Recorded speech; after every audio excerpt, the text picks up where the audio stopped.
Now, I'm sure that probably all of you have heard in some form or another that the Super Bowl is next Sunday.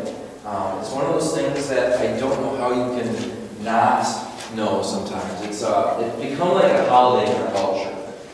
You just can't escape from it. If you like to go to the movies, but you don't like to go to the movies when the theater is busy, then Sunday's the day to go because it's going to be empty. Sunday afternoon, all the grocery stores are going to be empty. The bowling alley is going to be empty. It's going to be like Christmas Day. If you have groceries you have to buy, though, I would suggest that, and this comes from experience because I worked at a grocery store, I would suggest that you do it before a Wednesday or Thursday. Because you remember how Black Friday is for Christmas? Right. In the grocery stores, and you probably have all come across this some point or another, Super Bowl Sunday is like, the weekend is like the Black Friday at grocery stores. It just gets crazy. So, I have to say, I looked at the scores last week, and I was pretty disappointed. Both of the teams I wanted to win lost. I'm sorry, Tim, I was rooting against the Giants. And I gotta tell you, I don't even know who to root for this week, because I don't like either of these teams. I know Tim's probably pretty happy because he's a big Giants fan. But all this talk about Super Bowl, I know there's some that are probably like, oh, football. Some are like, oh yeah, football. But the thing is, how many of you like football?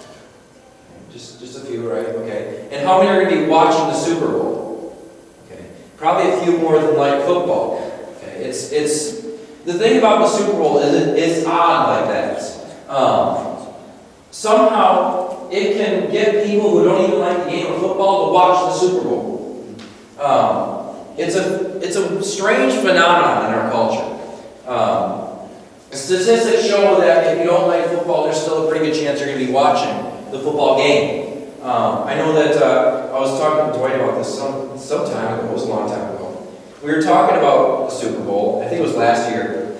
And Dwight's told me he's not really big into football, but he watched the Super Bowl. And so it even draws Dwight in. And I myself never used to watch football. It was hockey alone. But then my grandparents were really into it, and they had me over, and it became a regular thing where every Monday night I was over there for football. Why do you think that a group of people who would generally not be caught dead at a football game will all regularly gather around the TV at once, at one time a year, to watch a football game? Okay, you can answer me that if you want. Why would all these people who don't like football gather together and watch a game which they can't even stand? Everybody else is doing it. Okay. Why did to be a part of a group that they cared something about, the shared experience, and they came to like it. Okay, say it louder. Like the gathering and by osmosis, I guess. Yeah. They picked it up and enjoyed it. And I think Kurt's getting on with there, Tim's got it too. It's because of the enthusiasm. It's because of the enjoyment and excitement, and it's because of the joy that they've seen others take in it. Humanity as a whole has a tendency, as Tim said, it's maybe not quite that negative, that everybody else is doing it, but that is inevitably what happens. We have a tendency to be drawn into something which we see others take joy in. The very act of being invested in something makes people want to be a part of it, whether they understand it or not. Okay, I got to tell you, my first game watching the Super Bowl, I didn't understand a thing of it. Okay, I still watch football and sometimes go, where does this call come from? Because there's just so many rules I don't get it, but I enjoy it now. I believe very strongly that the same can be true of the church. We can have the very best and the very most effective product that money can buy. We can have lights, we can have speakers, visual presentations, and even great big crowds. But if we do not love and cherish what we have, if we're not excited by it, then neither will the people in our community for whom it's meant. But on the other side of things, if we were to have the least amount of product and flair around, if we were the church that met in the garage and sat on belt crates, But we were enthusiastic, optimistic, and excited about what we were accomplishing and what we could accomplish. I believe very strongly that we would become very attractive to a community and people who need God the most. I believe this is what we saw in the early church. We're going to turn over to Acts chapter 2. Acts chapter 2, beginning in verse 42. You've probably heard this verse quite a few times. Acts chapter 2, beginning in verse 42. Acts chapter 2, beginning in verse 42.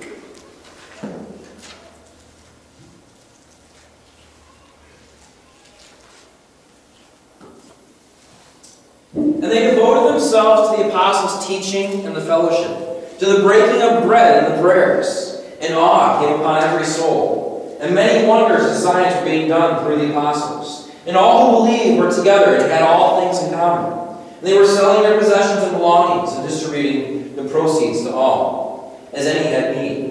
And day by day, attending the temple together, breaking bread in their homes, they received their food with glad and generous hearts, praising God and having favor with all the people. And the Lord added to their number, day by day, those who were being saved. Now, again, I see you've probably heard this a lot of times, because this is one of the favorite texts of the church, because we say, this is what we want to be. We want to go back and be just like that. And so, this text can get preached way too many times. We just hear it way too many times.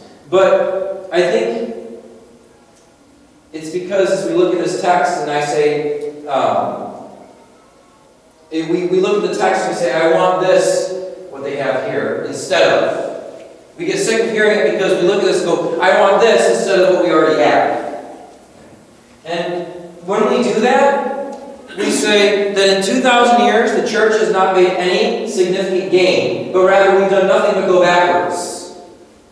When we look at this text and we say, we need to be just like that, we're saying that they had it all right and we have it all wrong, and we've got nothing right. Okay? And that's why this text gets old for us, because we realize that we can't have it just like that. But I think the key here isn't to try to get what they had, but it's to learn to love what we have the way they loved what they have. To reach back and try to become something that once was, is to say that through all the years the church has learned nothing and not experienced any spiritual growth whatsoever. We cannot look back and grasp at what once was, but we need to look forward and see what can be. We can look back and say, they did that better than us, and we need to do this better, but we can't try to be them. We need to try to be what we have right here. And that starts with loving what we have right here. All the changes that have happened in the last 2,000 years are not bad changes. It's a blessing to have a building, to be able to hire a preacher, to have computer technology, and to have all kinds of new songs to sing. All those are good things. The defining difference between the church of today and the first century church that we need to grasp hold of is the depth of their love and enthusiasm for the church that they currently have in their hands. We need to remember that this church did not have much. They didn't have much help. Were they meeting in their own building? No. Were they even having services in their own homes? No. Well, eventually, yes. But at this point, no. They were going into the temple with a group of people who didn't believe the same things they believed. In fact, would eventually persecute them and look down on, well, they already were looking down upon them. And that was their place of worship. And they were excited about that. I mean, they didn't even have a garage with upgrades to sit on, okay? They were excited about what they had, and because they were excited about what they had and what God was going to do and what He was doing, that's where we get that last verse. The Lord added to their number daily. They didn't look down at what they had or dismayed, but they looked at what they had and imagined what they could become, what could be accomplished, or rather, what would be accomplished. Because when we look at a community and we say God is in this community, then we don't need to worry about, do we have the financial resources, do we have the bodies and the chairs, do we have the skill set in this room to do what we want to do? Because when God is in the room, we don't have to say what can happen, but we can say what will happen. And this is what happened in the church in Acts. They looked at it and saw a bunch of fishermen, a bunch of slaves, a bunch of servants, and a bunch of nobodies in their society, and didn't say, we don't have the ability to teach and to grow like we should. They said, we have God, so it will happen. And so, they became attractive because they were confident, they were excited, and they were enthusiastic and loved what they had. We need to realize, as it tells us in 1 John, that we are always in a state of becoming. We are never what we are supposed to be, but we are always going closer to becoming closer to what we are supposed to be. If we become focused on our mistakes and our points of lacking, then we can never be excited or in love with such a broken community.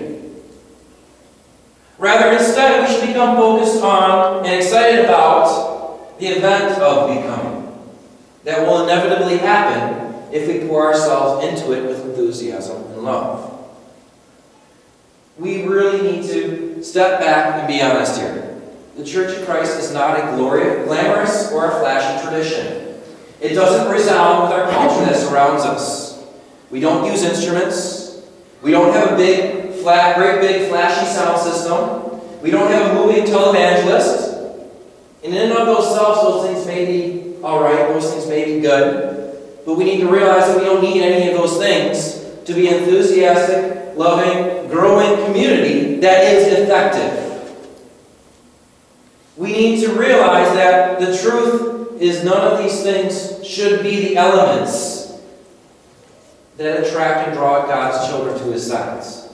They can be good things. There's nothing wrong with getting people in the door. But those are not the things which keep people there or bring people to God. If we fall in love with what we have and what we can become, but we need to start. Okay? It can't just be all about what we can become, because then we hate what we have. We have to love what we have, even if it's broken. We need to learn to love the people that we have, even if they're mistaken. Because we cannot have any hope for what we might be or what we will be unless we first learn to love what we already have. So with that, I think we need to step back and we need to ask ourselves, what is our image? What do we think of our current church body? What's our perception of this church? If when we think of our church body, we're filled with complaints, gripes, and pessimism, then that's what our community will be as well. Complaints and pessimism will never, ever change a thing. But love and desire to become something greater will draw people who don't even like to watch football to the Super Bowl. One of the early church fathers, Tertullian, wrote to some in Rome concerning the church and its perception by the community surrounding it. He said, this is Tertullian here. He says, though we have our treasure chest, it is not made of purchase money. It is not made up of purchase money, as a religion that has its price. On the monthly day, if he likes, each puts in a small donation, but only if it be his pleasure, and only if he be able. For there is no compulsion; all is voluntary. These gifts are, as it were, piety's deposit fund. For they are not taken thence and spent on feasts and drinking abouts and eating houses, but to support and bury poor people, to supply the wants of boys and girls destitute of means and parents, and of old persons confined now to the house, such too as have suffered shipwreck. And if there happen to be any in the mines, or banished to the islands, or shut up in the prisons, for nothing but their fidelity to the cause of God's church, they become the nurslings of their confession. Okay. Now, I'm not finished with the quote, but I just want to clear it up. He's saying that if any are harmed in any way, the church takes care of them. Okay? The confession of their mouth, okay, their belief in God has already cared for them because their brothers and sisters care for them. But it is mainly the deeds of love, so noble, that lead many to put a brand upon us. You understand what a brand is, right? Okay. The people around are putting a brand upon them based on this statement. See, they say, how they love one another. For themselves, being other people, are animated by mutual hatred. How they are ready to even die for one another. For they themselves would sooner put to death. And they are wroth with us too, because we call each other brethren for no other reason, as I think, than because among themselves names of consanguinity are assumed in mere pretense of affection. Despite the growth and bumps in the road for the church, it doesn't seem like let me restate that. Despite the growth and the bumps in the road, the mistakes the church has made, the persecution it suffers in certain places, it doesn't look like the church lost its love or enthusiasm for the body, does it? If the community around it is looking on them and saying, look how they love one another, then Acts chapter 2 was not the end of that community. The community around the church looks at them and says, look, see how they love one another. To truly even go so far as to say that the reason people are, as he says, wroth with us or against us is because that the titles that they receive, the titles the world receives, are nothing more than titles given out of obligation. I want you to treat me well. I want your favor, therefore I'm going to call you by a respectful title. Then they look at the church and they go, they actually mean brother and sister when they say brother and sister. You're truly saying, that's why. They get frustrated because we have something real. This is the reason the church continued. It didn't just end in Acts, but it continued to grow so rapidly. That is why it became so attractive to the culture around it. It was because of the love the church had for the body collectively. Okay, so they loved the church body and individually, for each individual person. The investment and genuine enthusiasm of the people made the church attractive. In John chapter 13, verse 35, it says, by this all people will know that you are my disciples, if you have love for one another.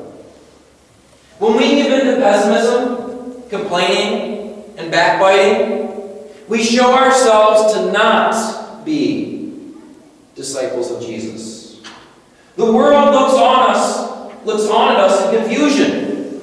I think this is where the church has found itself now. The world is confused with us. They don't know what to do with us. Because so many times the message of the church is, we love you. But the action of the church is not. If we actually practiced and spoke in the same manner, we would become very attractive to the community around us.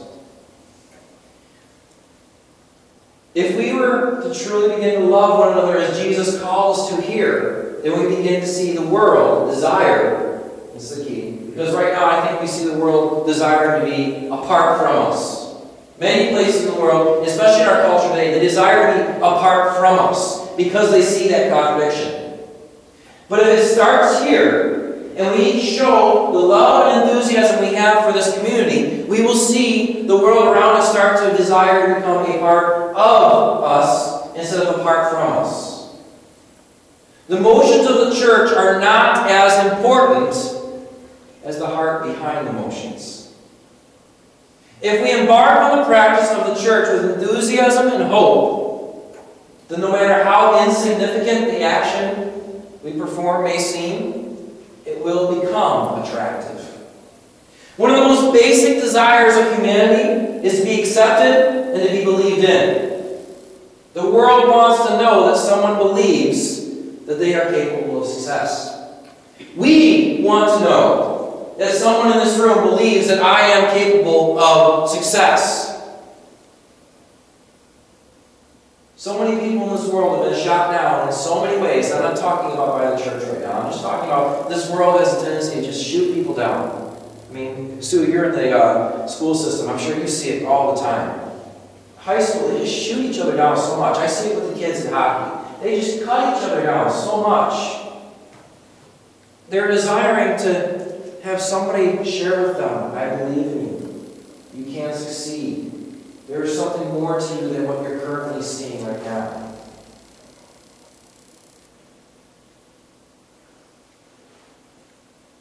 We need to become the community that loves and first believes in itself so that we can love and believe in those who need to be believed in.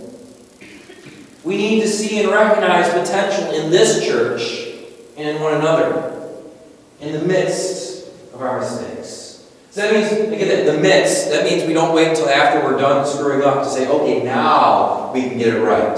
But that means even while the words are coming out of your mouth that are so maybe hateful and misspoken, that even in the midst of that, I'm seeing the potential in the other. It means in the midst of conflict, we are seeing where we can go from here.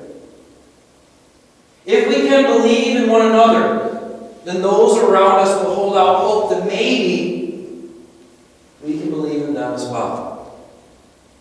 The people around us are becoming, just as we are becoming, just as the church is becoming. We need to recognize and support that motion. Because we're always becoming something, whether we're moving forwards or we're moving backwards. If we don't express and share that we believe that we can become something greater, then we're going to become something less. If we allow ourselves to be overcome by the mistakes of others and our own mistakes, then we will begin to define ourselves and others as mistakes. But this church community is not a mistake. It is an intentional, organized body assembled by God to be its hands and feet. We need to understand, this is not a church that somebody has put here. This is a church that God has put here. That God has very intentionally put here with a very intentional purpose to accomplish. It's a body brought together to love and to support one another. It's a place where the children of God assemble so that they may be believed in and encouraged to grow and practice of the good news. We have here in this church an exciting community that is becoming something great. We have a church that has the potential to move mountains and impact lives. We have a heart founded in Christ that can literally change our community and this world.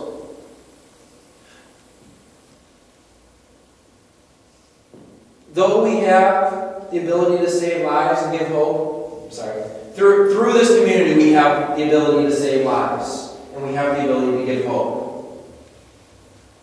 But only if we can first love and become excited about what we already have and what we already know we can be. I believe that the church, not just some distant church, but this church body, could become like the Super Bowl, and that people who have no love whatsoever for the church can be drawn to it simply because of the enthusiasm of those surrounding them. I mean, can you just picture that? Picture this church and the community around us wanting nothing to do with us, but because of their perception of how they love one another. They're drawn just to see what's going on. Just like people are drawn to see the Super Bowl next week. And they don't even like football just to see what's going on. That could happen here. The church was meant for all people, all kinds of people, especially those who wouldn't fit into the category of church people. The first step to reaching those people is to learn to love and be excited by what we already have.